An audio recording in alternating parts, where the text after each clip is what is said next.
That's good. So we have Gary. Gary, can you give a bit of introduction of yourself about your team? Can you hear me? Hello? Yes. Hey, my name is All right. awesome. My name is Gary Wall. I am. Ooh, what just happened? Am I still there? Yeah, you're there. Okay, cool. My name is Gary Wall. I'm a student at Georgia Tech in Atlanta, Georgia. My other partner is Rochelle Dunn. She is actually traveling because it's Thanksgiving here in the States. We are working on a low-cost multi-axial prosthetic foot. I actually have a demo here. This is the updated version of it, the 3D printed model of it. And basically what we're trying to do is to increase the function of amputees in the developing world, especially over varied terrain, so that they can have more stability, walk farther, and be more energy efficient. So that's our project. Great. Your video Thanks is a lot, pretty Gary. impressive. We've seen that already.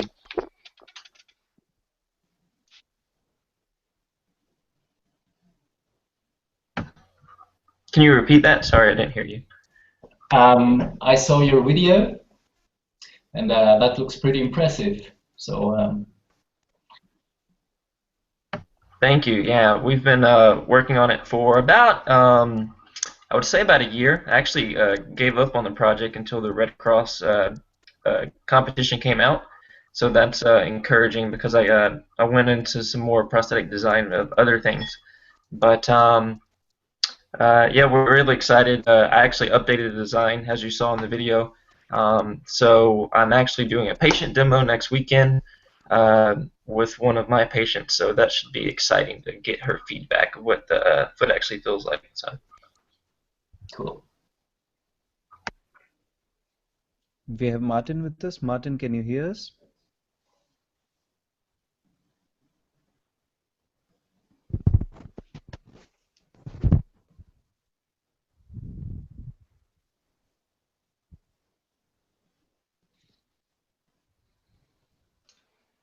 Yes, I can hear you. That's great. So can you get a bit of introduction of about your team? Sure, and I'm not sure whether we'll be able to continue or not. Our team is a little bit different. It's called Team Virtual Access, and it's the Challenge 9, the Open Challenge, where you take and adapt tools that probably that currently exist. So what we were hoping to do is to find a commercial vendor which exists. It's a company called Talkspace, and what they provide is they provide therapy, so counseling, cognitive therapy through an app platform. So if you think of traditional therapy for people that are under stress, or they have maybe they have some mental health issues. I'm in Pasadena, so I'm in California. Here in the United States, those resources for people with disabilities are, one, limited, and two, given the fact that some of the barriers that exist make it unaffordable and inaccessible. What people with disabilities get who are suffering mental ill issues oftentimes just get a prescription. So oftentimes they are taking medication.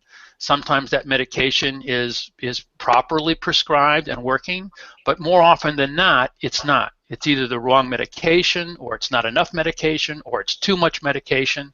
So what we were hoping to do is to find, in fact, it already exists, the idea of using the online tools to do face-to-face therapy exists, except it's at the very beginning of that, and there are certain barriers that make it not really easy or accessible for people with disabilities.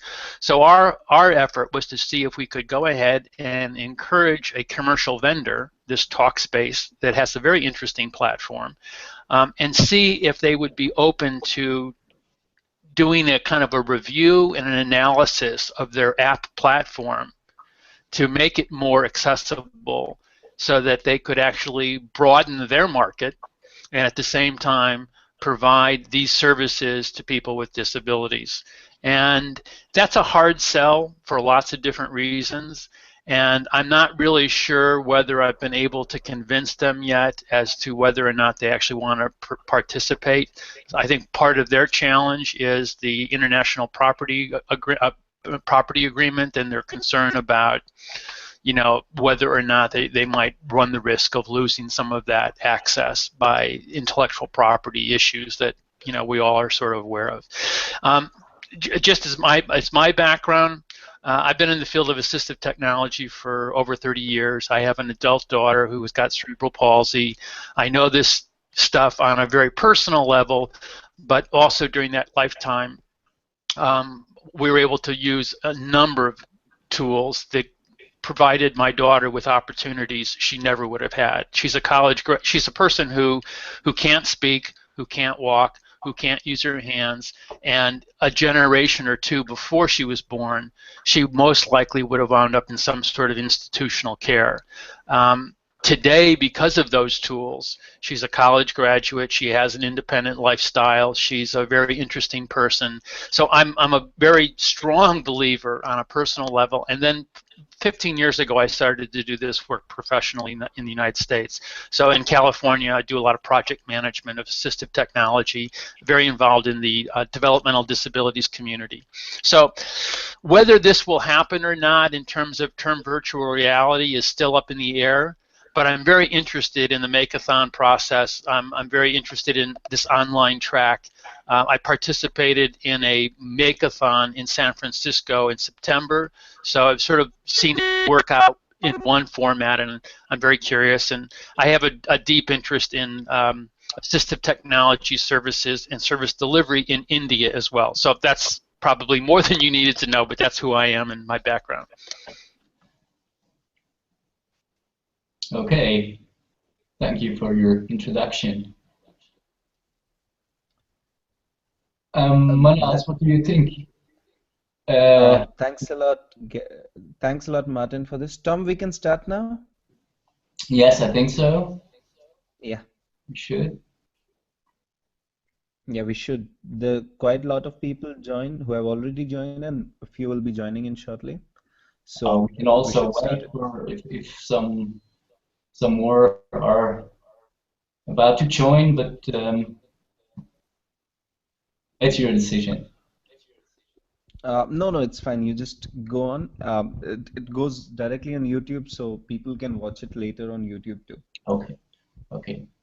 Yeah. One thing, Tom, will you like a question and answer in the end or in between?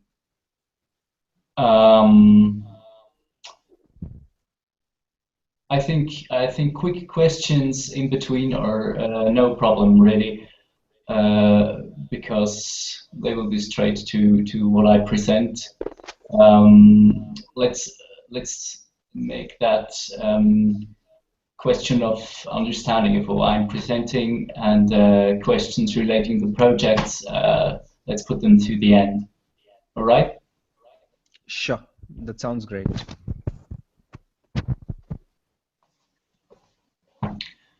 Okay, so I'll start.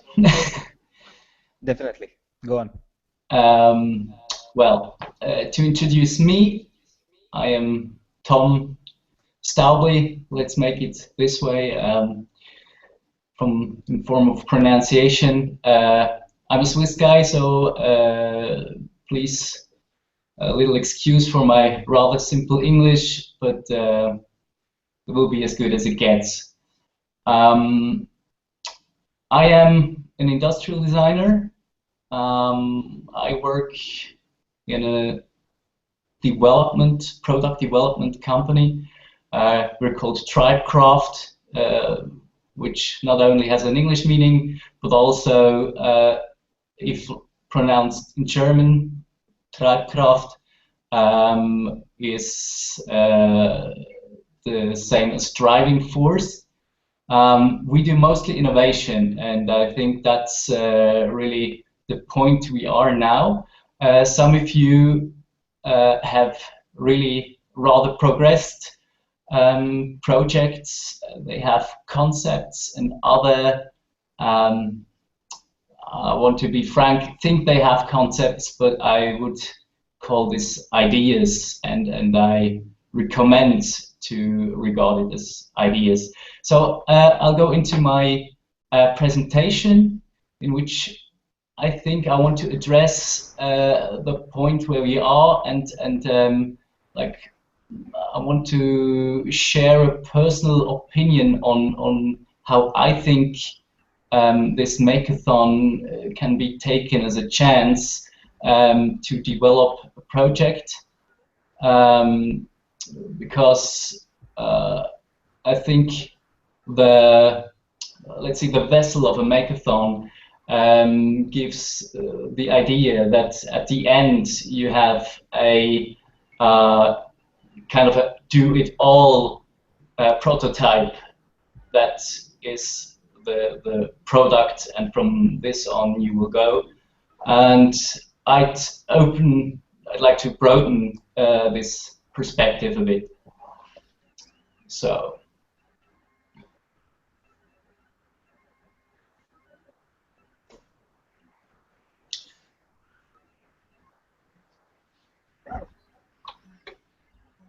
I would love to find my window here that is giving me that screen share. Now, okay. So you can see my presentation right now, I guess. This is how I want to begin. I'd like to call in focus that we are in a very early stage of the design process, or I want to talk about early stages of design process and the role industrial design as a profession can play in this. And I also want you to recall that it's about affordable assistive devices for rural areas, if we take the claim for short. I already introduced myself. What we do at Tribecraft to show you that we have experience, and that what I'm talking about is kind of best practice.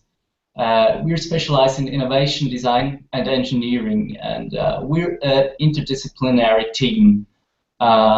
We consist of engineers and designers mainly. What we do is in almost all fields where you can find a product.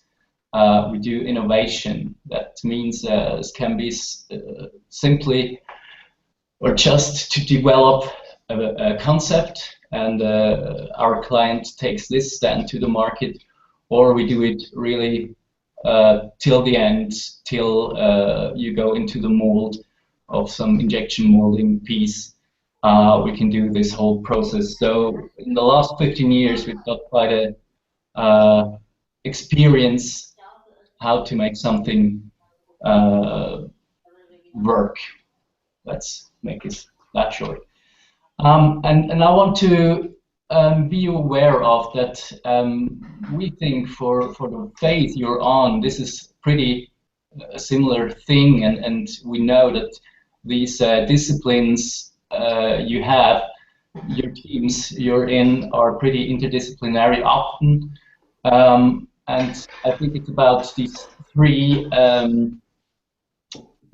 fields you should really focus on and to really intertwine. It's conception is a very important thing. So conception, the gathering and development of knowledge about things and the search for solutions. And because this is the true driver of products, and it's really what makes a product to have sense in it in the end. And that means sense for those who earn money with it, and sense for those who really use it in the end. Then the discipline of design. Design, we don't mean just like an aesthetic appeal, but it's the essential shape to the nexus between things and human beings. So especially if we're at looking at products for people with disability, there's very much about acceptance.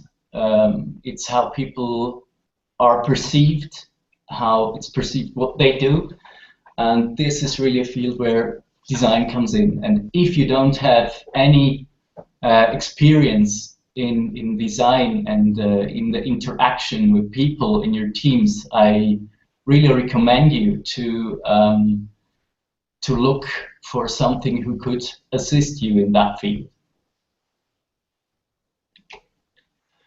And then we've got engineering, and a lot of you teams have engineering background, which is great because it's really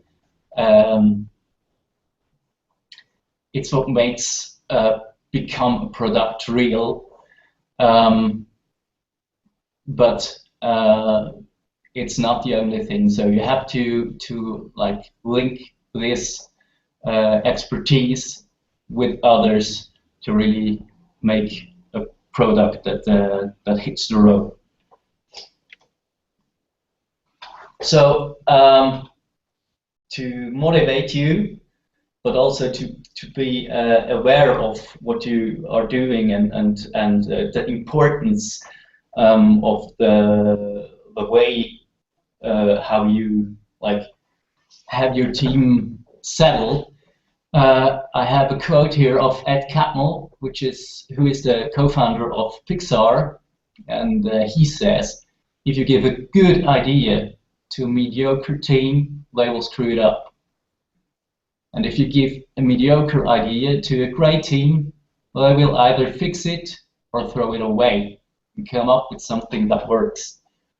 So I think what is really important in this is you can always throw away an idea and come up with something better.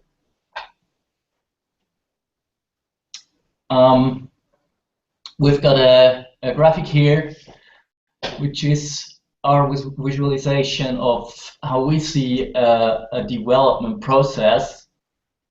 And you can see there is the product vision, this red circle in the left third, which we think is a very good starting point from which to go into a real series production or a real development,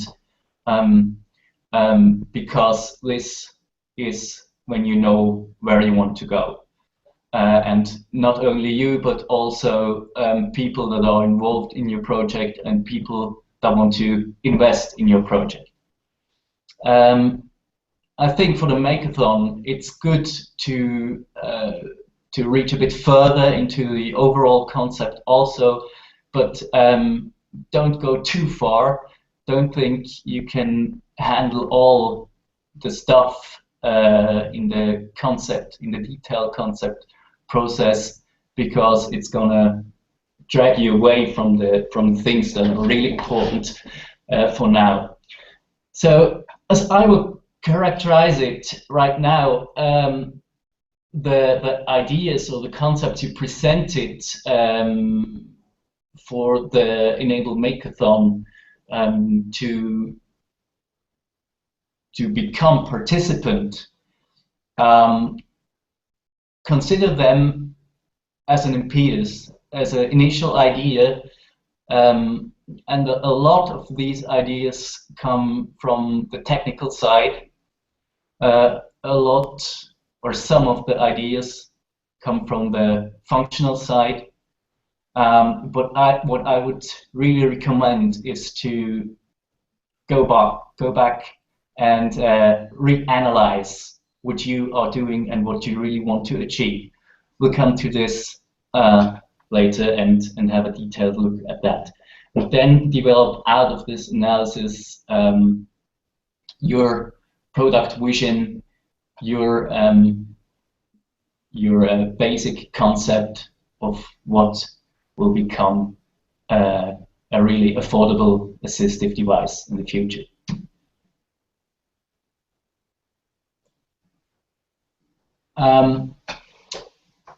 For the importance of design and the step we have to take, I think, to really provide some innovation of importance, I want to show this little graph done by Roberto Berganti in his book Design-Driven Innovation, and it's about incremental and radical change of meaning and incremental and radical change of technology. And the important thing is that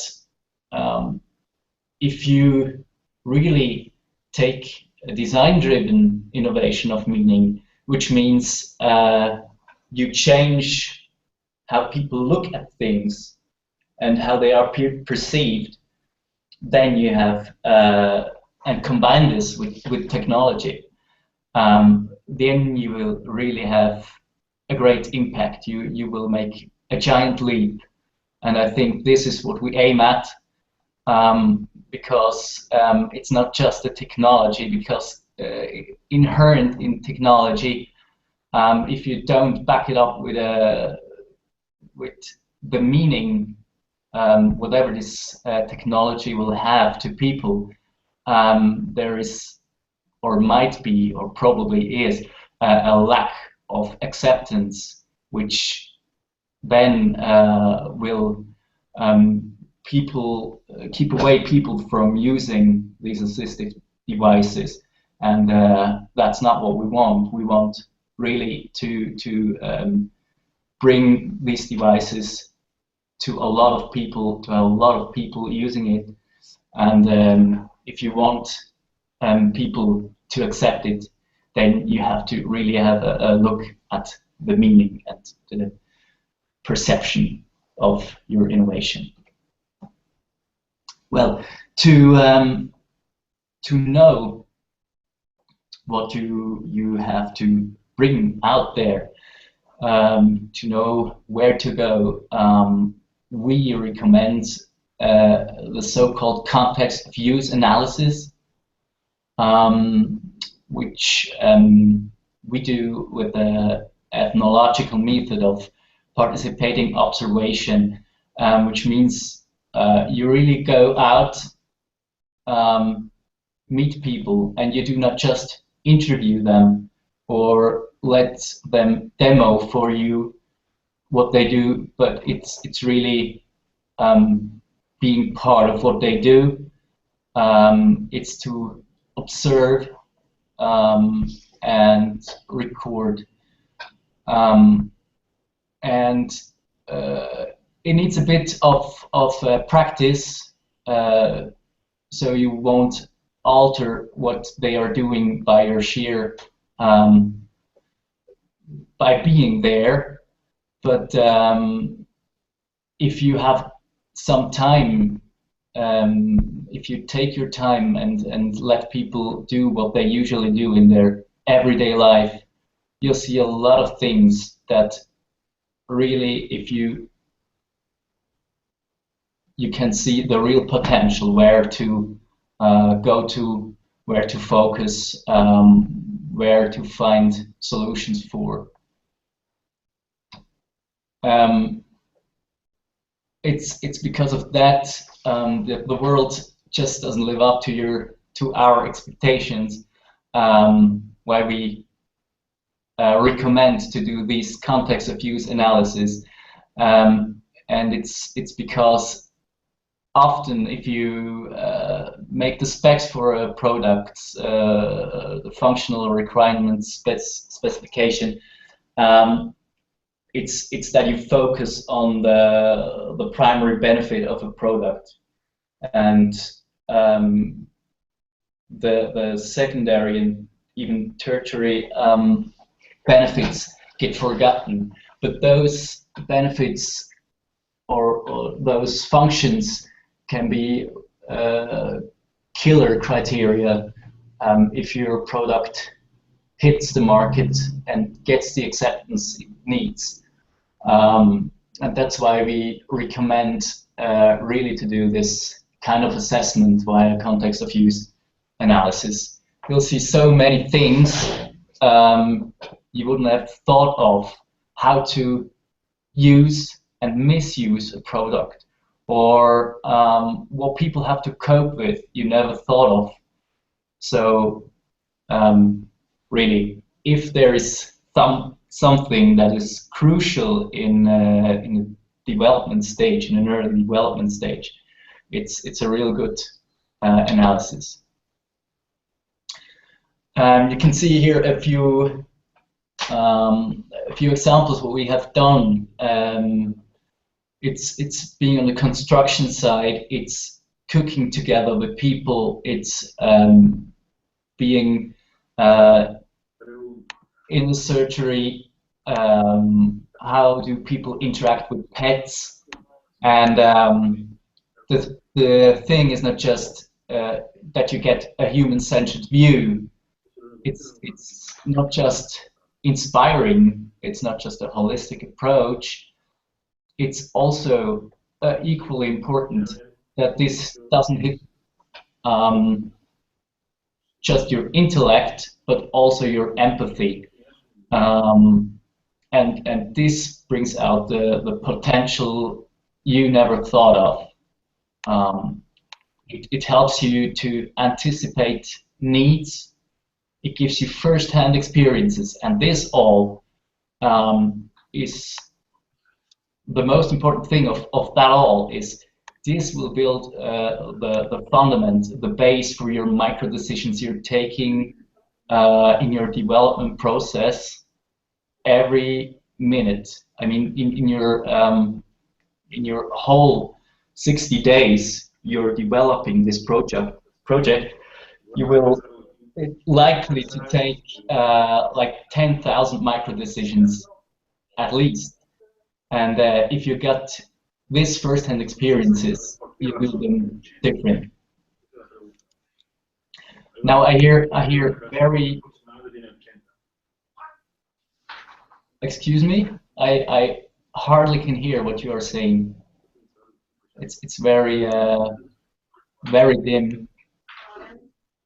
Is there a question?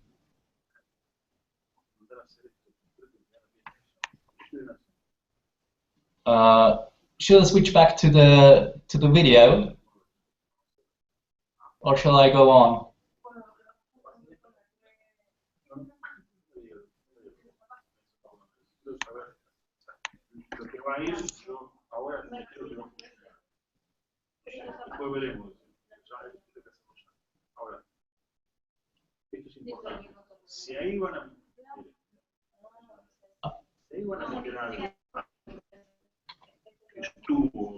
I hardly can hear a thing.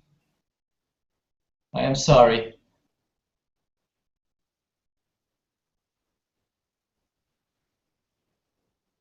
Okay. Okay, I go back to my presentation, and we do the question and answer thing afterwards, because obviously the audio is not working properly right now.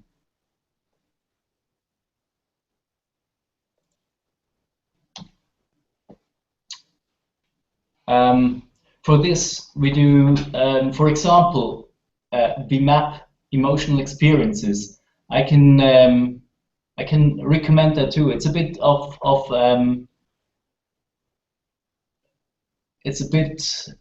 work, but to see what happens, or to map what people encounter emotionally. This is an example where we analyzed an airport, and with different scenarios, what is going to happen? Is the emotion going positive, negative? How's the stress curve?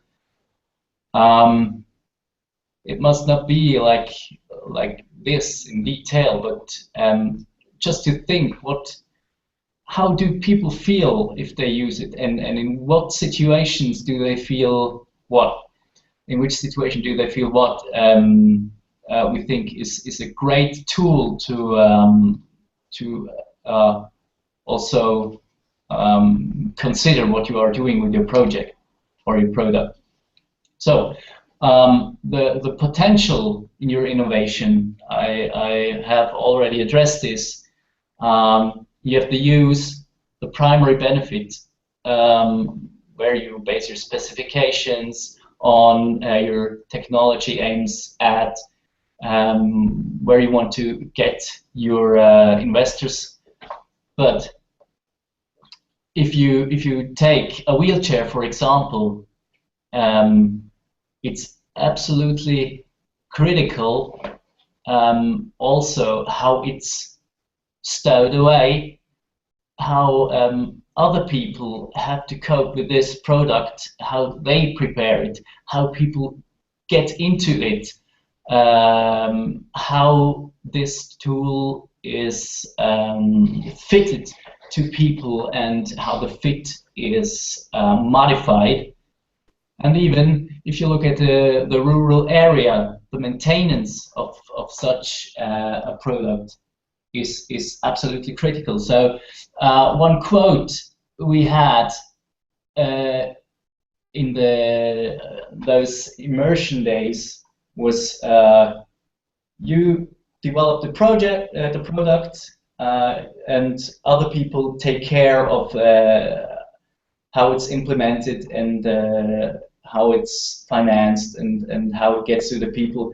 But we don't think this is the way a product is really well designed, because you have to think from the beginning at everything. I mean, how if we have this, for example, the topic or the issue that the rural areas have a very bad coverage of how assistive devices get out there, because there are centers, and by meaning centers, it's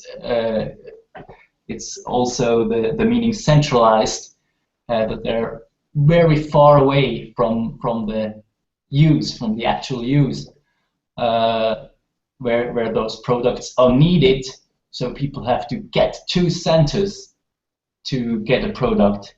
It's already in the design, in the early specifications of the functionalities of a product, where you say this product has to be so easily transportable or dismantleable or whatever, that it can reach people out there more easy. That's a point I want to go to. And what really sets a product apart often lies in a secondary benefit. So when you are going for what you present at the end of those 16 days, I think it's also important that you go a bit further than what the serious product is going to achieve or has to achieve, but don't go too far. I think it's really important that you have always in mind, this is about low cost, this is about rough rural environment, and if this product should really work in the end, be aware of that. Don't go too far, go a bit further, and open a vision for everyone, for the end users, for the investors, but be aware of what is really feasible. And the essence of its meaning must be in this vision of product. So don't just take a technological look at it, look also a look at it, what it means in a human kind of perspective. So I encourage you to involve whatever you've got, and if you haven't got it all, take other people's into your team. Think together, think across disciplines, think across media. Just because you're fit at developing software doesn't necessarily mean that you should think only in this field, but also think into other fields and get people of other fields involved. And also, it's important to have a rapid development, which means quick iteration via mixed media, rough mock-ups, fast feedback cycles. It's not about planning. Those 60 days are not about planning the mock-up or the prototype in the end, a near series prototype. These 60 days are called maker days. It's called a makeathon, which means you make all the time. And for us here at TribeCraft, this means we make small steps, verify them, get feedback fast, and do another step, iterate and iterate. And within all this, always involve the media that are most useful to get information or feedback out. It's not just a linear process of first sketching, then making computer-aided design, and then have a prototype. It's mixing these stages all the time, because if you don't take another step and stick to your media, it's likely to become like it's going to run into the sand. So here, just a example of what I mean. This is a milling unit we made for a client, and we did the development simultaneously via visualization and computer-aided design and mock-ups.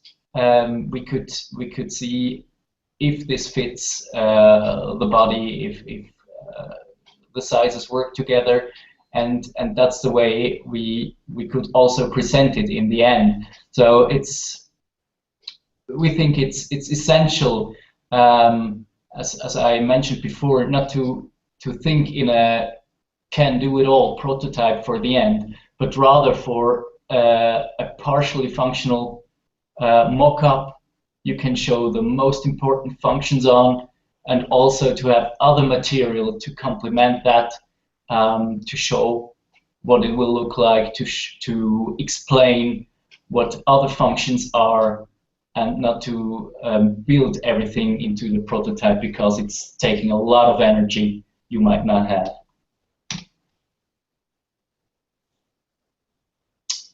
So, as a summary, we've got like 4 things I want to encourage you to do. Is the first thing is take a step back, refocus the problem, not the solution. Lots of you teams have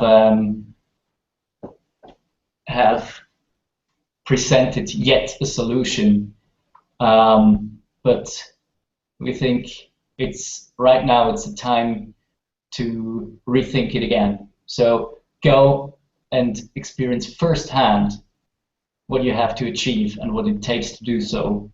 Observe people with disabilities in everyday situations. Talk with them. If you can, live with them in their context. Look also at the context, not only at the people. Look how their houses look, where they go to, things they already have done for themselves in case of, or in terms of assistive devices they made for themselves, little adjustments in their environment. Take a look at that. Because we think it's the only way to get an appropriate view of what has to be fulfilled. So as I said before, those thousands of micro decisions you will take during your development stage, they really need this space. It's really where you can weigh things, you can prioritize what is important and what it's not. The second point is share, discuss, join. So you will achieve a maximum of effectivity. In one part, efficiency for yourself, for your team, but also effectivity in your product when it hits really wherever it should go. So I encourage you to disclose your ideas and work together with others, because this will push everything further. I want you to know that our experience is that no one is going to steal your business at this stage, especially in this early stage, as I mentioned, because it's just too much work, it's too much know-how, and it's hard to get a grab of that. So I think it's a lot more productive to share. And if there is a similar project in the Makeathon pipeline, I encourage you also to join with others, with this team, because it would be a pity if that energy was wasted in parallel projects instead of like summing up what there is in potential. As a third point, and I think it's really one of the most important, is my claim: please, please, please keep it simple, which means not primitive, because it's the way to achieve something.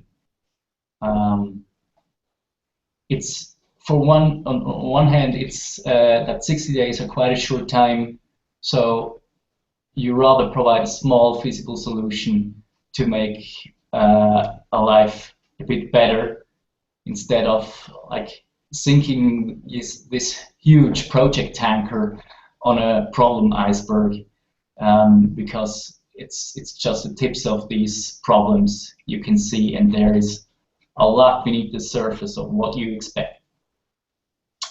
It still takes the brightest heads, and that means you, and a lot of work to provide those simple yet elegant solutions that make this impact, because everything fits right.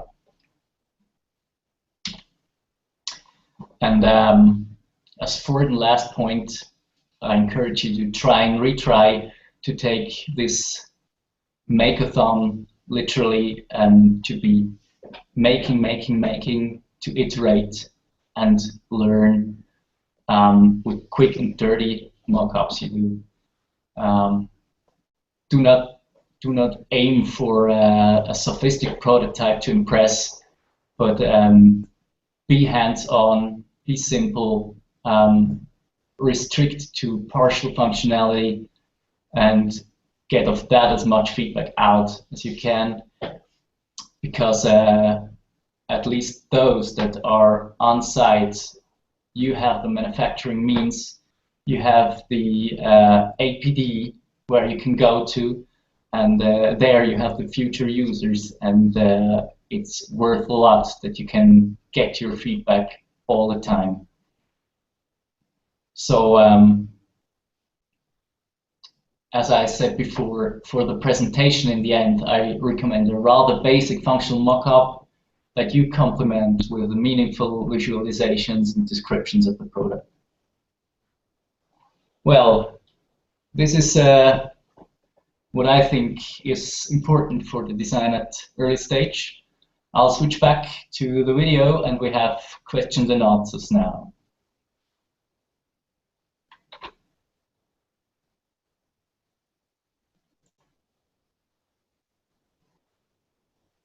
You can see me, I guess.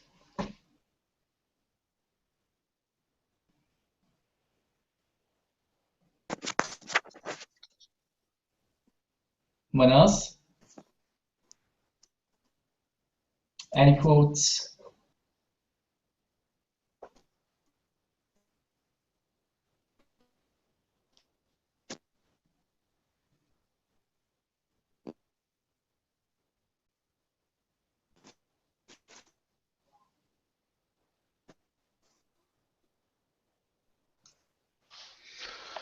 Well, I hear silence, so I'm going to jump in. Tom, thank you for your presentation. It was very clear and helpful. I had one question, or maybe something that you could make a comment on, and this is Marty in Pasadena, California. With regards to the points that you were making about context of use of in the analysis and the idea that you really need to take the time to interact with the people that will be using the solution and to develop some empathy, and that will help develop the process. Certainly that's easy to agree to. And then near the end of your presentation, you were talking about how you have to go fast and reiterate and not worry about fancy mock-ups. In the Make-a-thon that I participated in San Francisco, there's that tension. This is a 60-day kind of experience. So in reality, time is of the essence on every single level of this.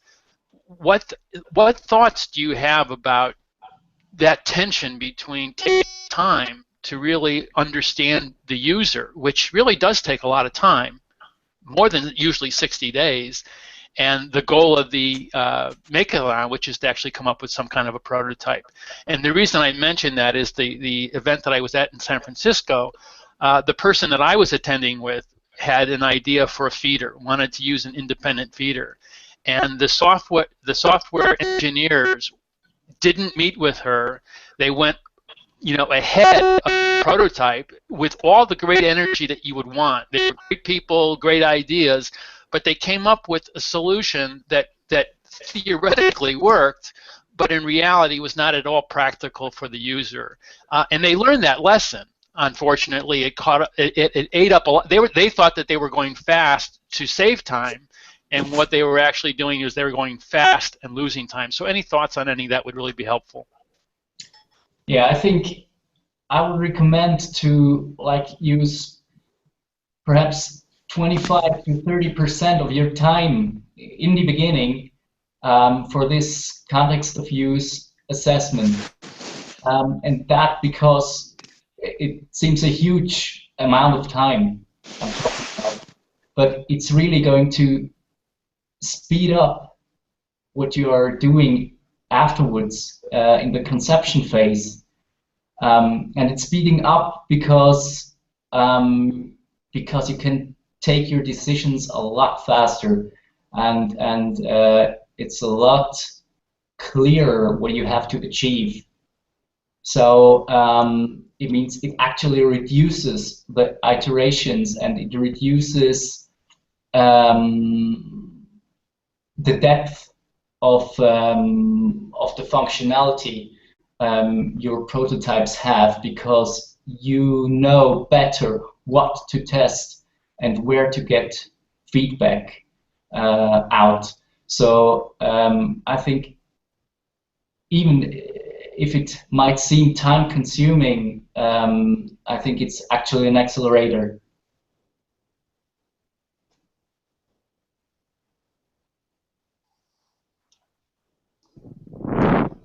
Thank you. Tom, you are hearing me? Yes. So thank you for your presentation. This is Mahmoud from Portugal. And basically our team, we are working on a prosthetic hand, a wrist-actuated prosthetic hand.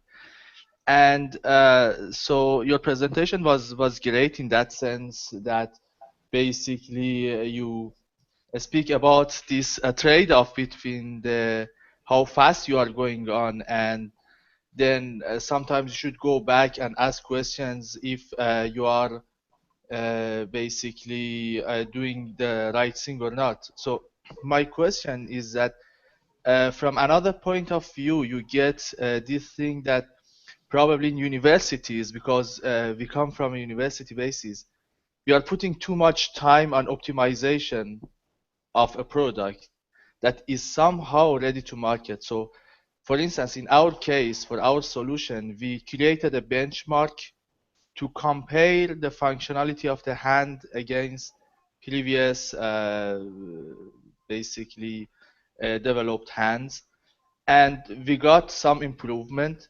And now we are in a phase that we feel that we can go for high production. I mean, we are in a phase that we think that we can produce 1,000 or 2,000 of the part. But then on the other side, we think there is still a little bit more to optimize, you know. So when you want to make a decision to go to injection molding, and then you want to invest some $1,000 or euros to make a mold and then produce that 1,000 or 2,000 units, then on the other side you think still there is a room for improvement. So how we can find this trade-off? I mean, where should we limit our optimization and go for production, basically? Well, I think the part where also this context of use analysis I spoke of can help you is I mean, as you pointed that out, it's a lot of investments that are going into series production, and we ourselves are a spin-off of a technical university. As I mentioned before, there are a lot of engineers in our company. And we already stay in touch with these universities, and we mentor like their innovation project, which is an annual thing, educational project we see, and it's always the same. It's very optimized. It's very focused on technical optimization. And I think what you really can optimize if you're aiming for series production before you make that step, re-evaluate if you can, with the technology you have developed, I mean, with that as a base, if there are, like I pointed out, secondary benefits in like stowing away, in washing it. How is this done? Is it appropriate to what people in these areas, how people in these areas are living? What their means, for example, in keeping something like a prosthetic hand, which is usually a rather geometrically complex device. Can they keep it clean, for example? I mean, have you assessed that? How is it probable that they are going to keep it clean, or have you developed a concept that does cleaning completely irrelevant? I don't know, but I think before going into those investments, it would really make sense to re-evaluate if your technical development fits that needs, and because you've got the technical base, you have already developed project or product, it's also, I think, not too hard afterwards to adjust that to those needs you evaluate. I mean, that's it's not just throwing everything away, of course not. It's just using what you have and make it better if you have reassessed what are the needs also.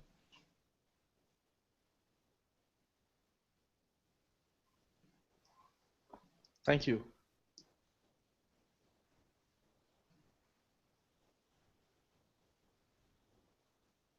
Other questions?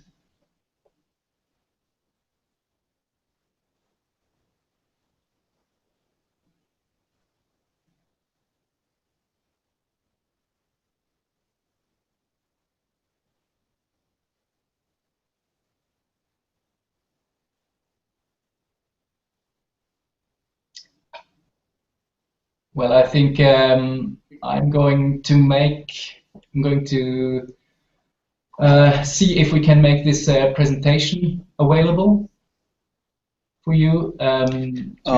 Yeah. Yeah, definitely we can make this presentation available. I'll be sharing it with everyone. Mm-hmm.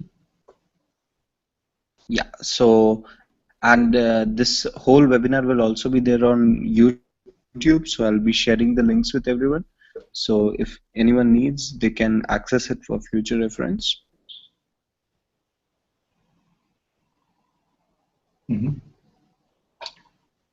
So I'll will be still PDF out of that, and I guess I will send it to you, Manas, and you will Definitely. will put it on the platform. Yeah, definitely I'll do that. Okay, I just saw a question Cameron wrote in the chat. He asked how to schedule the next 60 days, and as I already pointed out, I would use like the first days you have uh, for this context of use analysis, if it fits your early stage of design process. I think of all this time you have, it's really worth investing a lot, like a quarter or almost a third of your time into this analysis, which does not necessarily mean that you spend all these days really just observing, but also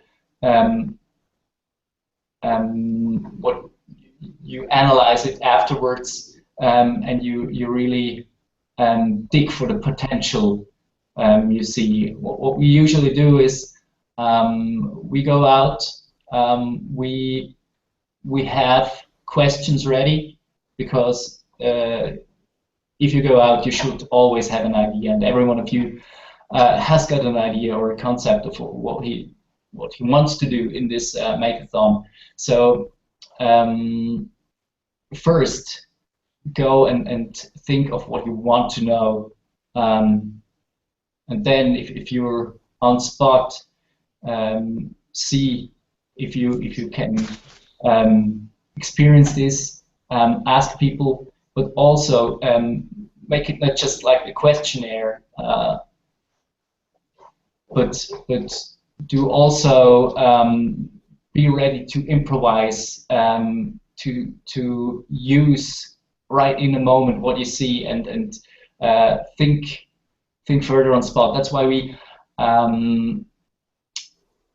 would really encourage you to go there personally and not to outsource this job, because if you've experienced it personally, as I said, it's going to help you a lot in every little step you take, and not just to put it into those functional requirements, but also to have it really by heart in every step you take. We film then that usually we take video footage and we reanalyze that video footage, because if you're on spot, there's a lot going on, and it's not likely that you see everything that's crucial. So taking a second look. So if you have a second look, then you will see another layer of potentials there. You'll see suddenly what people are doing with their hands or with their feet you never had your eye on, because the focus of the camera is a different one.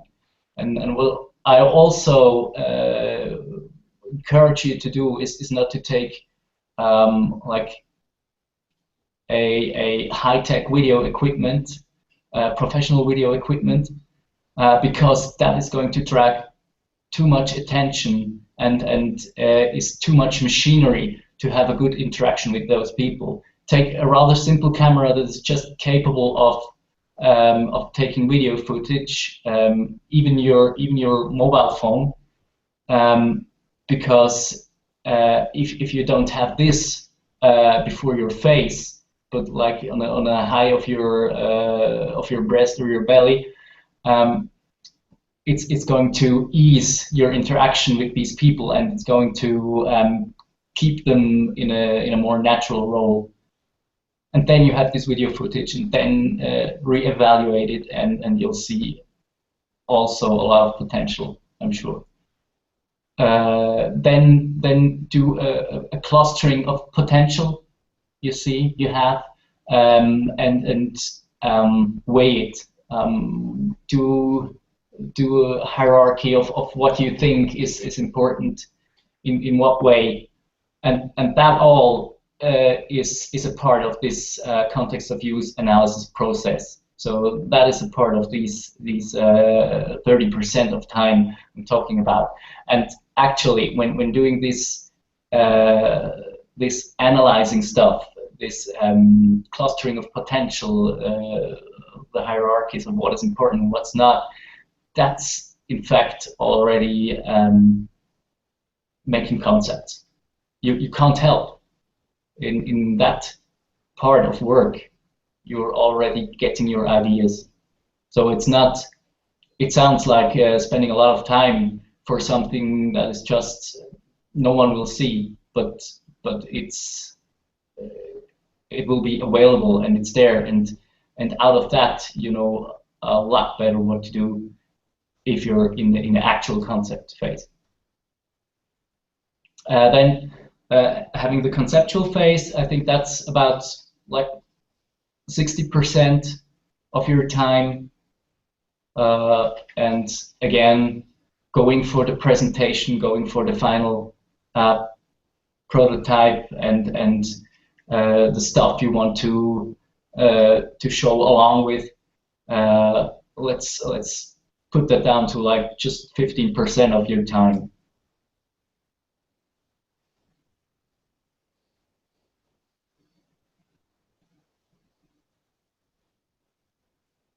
Thank you, Cameron.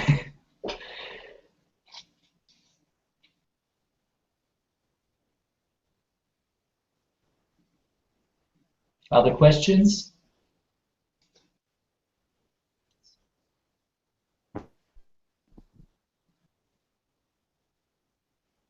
Anyone? Any other questions?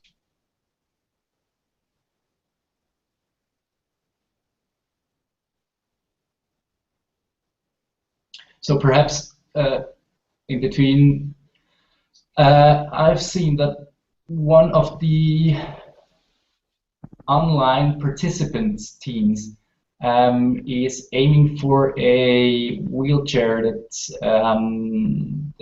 is going to ease or having the feature of being upright. And I know from the challenge and immersion days from the weekend that Team Asim has already developed something, has already a concept that's going into that direction. So I really recommend to address Swastik and his team Asim, to see how this could be, how there are synergies. If there are synergies, what to do. I think that might be really energy saving and boosting the project a lot further.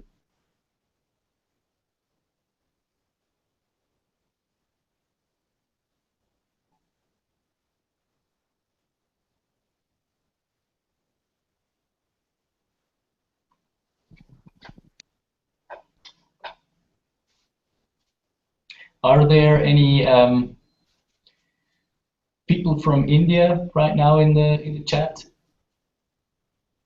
I'd like to hold my thumbs up for this passionate way of being involved right at 2 o'clock. I mean, at 3 o'clock in the morning. That's pretty impressive. How passionate you are, guys.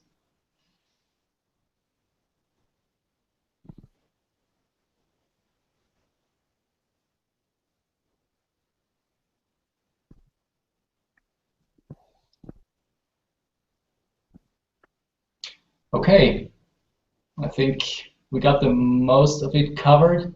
I'll quickly check if there is more questions unanswered in the chat. I think we've got the chat also covered. So what do you think, Manas?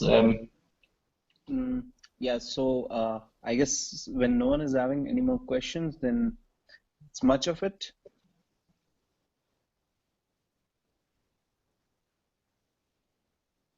Yeah, okay. Then I wish you all a lot of success, and I hope we'll stay in touch. I think platform will be set up in short time where we all can access stuff. I want to encourage you to look at the videos and the presentation of BShesh. They have assessed some of the people's needs and problems. They've done that in a very good way, I think. They've done that because they come out of an environment that is very context aware because of their profession. And I think for a start, for this context of use analysis, this is a very good introduction where you can add what really makes a difference and where to look at. So as soon as these this material is online, please take a look at that.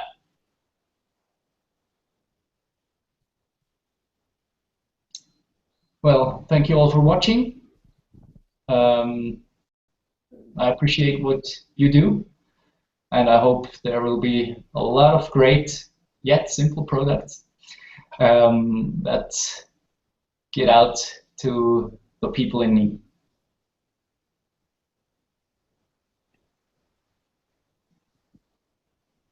Thanks a lot, Tom, for giving your valuable time.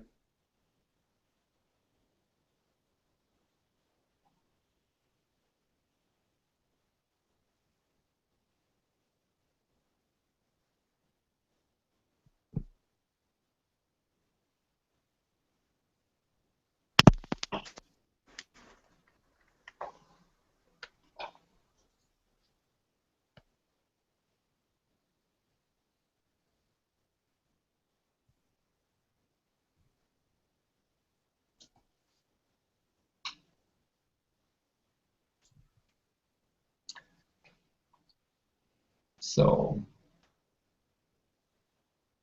I'll go back.